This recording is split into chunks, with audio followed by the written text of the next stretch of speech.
अनंत करुणानिधि, वात्सल्य वारिधि, सिद्धांत पारगामी, धर्म के स्वरूप को स्पष्ट दर्शाने वाले वीतराग भगवान महावीर स्वामी को भावों से वंदन।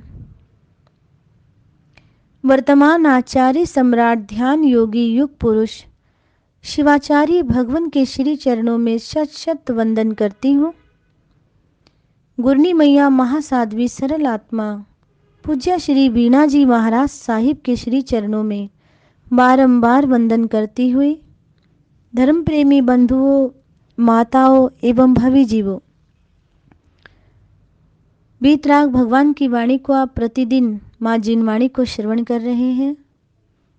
अपने अपने आध्यात्मिक क्षेत्रों में बैठ करके अपने अपने घरों में आपको जिनवाणी सुनने का सुअवसर मिल रहा है, ये सुविधा मिल रही है, ये भी आपके पुण्य कर्म उदय में है।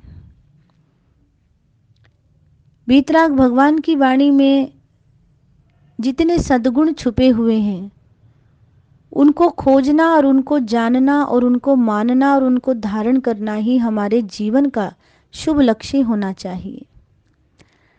इसी के मध्य में ऐसे ऐसे महापुरुषों की चमत्कृत वाणियाँ हैं कि जिनसे हमारा जीवन बदल जाता है। जीवन में कोई भी बड़ी उपलब्धि लगातार काम के बिना संभव नहीं है। अगर कामयाबी चाहिए, उपलब्धि चाहिए, तो आपको उठना पड़ेगा, आपको कुछ करना पड़ेगा, और जब तक नहीं करेंगे तब तक कुछ हाथ नहीं लगता। लगातार कोशिश की जाए तो केवल अर्जुन ही नहीं बल्कि एकलव्य भी उतना ही धुरंधर बन सकता है। कील कभी तकिए से नहीं ठुकती, वे जब भी ठुकेगी हथौड़े से ही ठुकेगी। गौर करें, आपकी कोशिशें अगर तकिए जैसी कमज़ोर है तो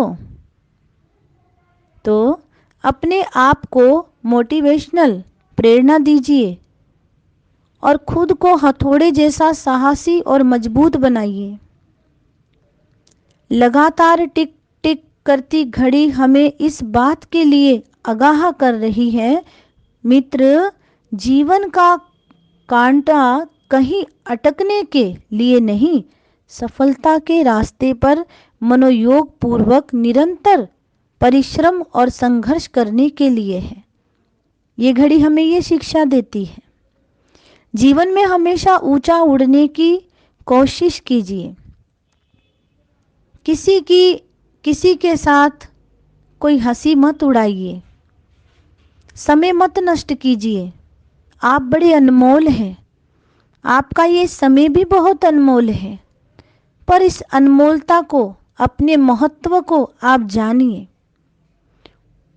कहा गया है ना कि ऊंचा उड़ने की कोशिश कीजिए। उड़ नहीं सकते तो दौड़ने की कोशिश कीजिए, दौड़ नहीं सकते तो चलने की कोशिश कीजिए, चल नहीं सकते तो सरकने की कोशिश कीजिए, पर कोशिश अवश्य कीजिए।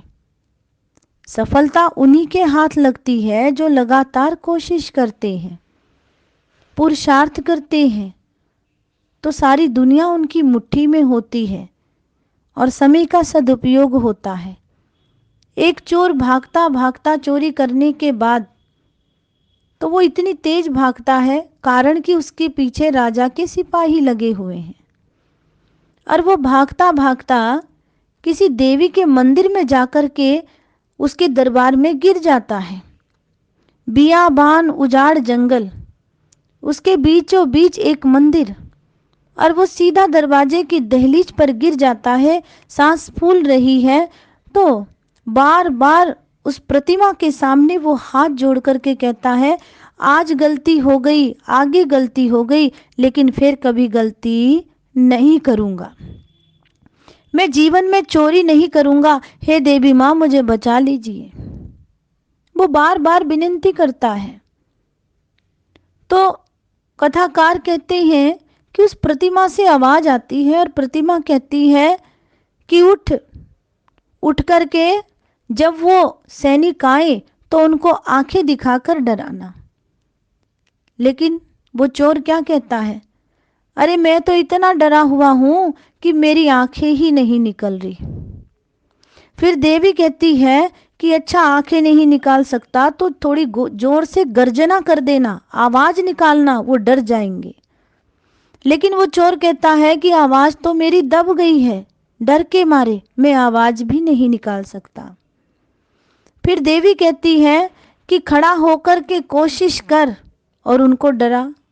वो कहते हैं मेरे पैरों में जान ही नहीं है, प्राण ही नहीं है, मैं कैसे खड़ा हूं।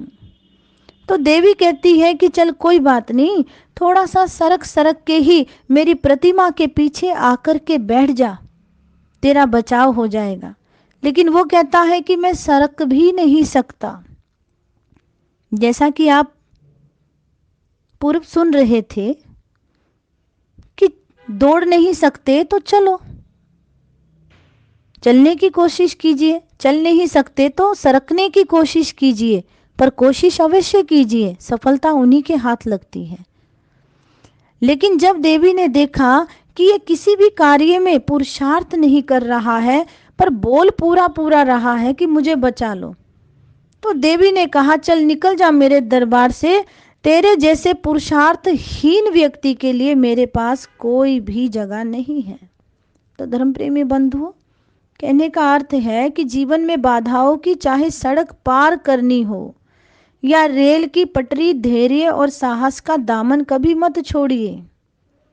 समझदारी की दहलीज पर कदम रखते ही दिल में लक्ष्य का चिराग जला लीजिए, तो इससे आप अपनी 7 पीढ़ी के लिए रोशनी के 10 द्वार खोल सकते हैं, ऐसा महापुरुष फरमाते हैं। अवसर की इंतजारी ही मत करते रहिए। बुद्धिमान व्यक्ति को जितने अवसर मिलते हैं उनसे अधिक नए अवसरों को वह पैदा कर लेता है, यही बात कही गई है। तो आपसे मैं आशा करती हूँ कि चुनिंदा इन शिक्षा भरे शब्दों से आप अपने जीवन में कुछ ना कुछ तो धारण करेंगे और महकते हुए इस जीवन को बनाएंगे। आध्यात्मिक बगिया में बैठ करके अपनी आत्मा का ध्यान लगाएंगे, वीतरागता को महसूस करेंगे। इन्हीं शब्दों के साथ वक्तव्य को विराम देती हूँ। ओम शांति। जय महावीर।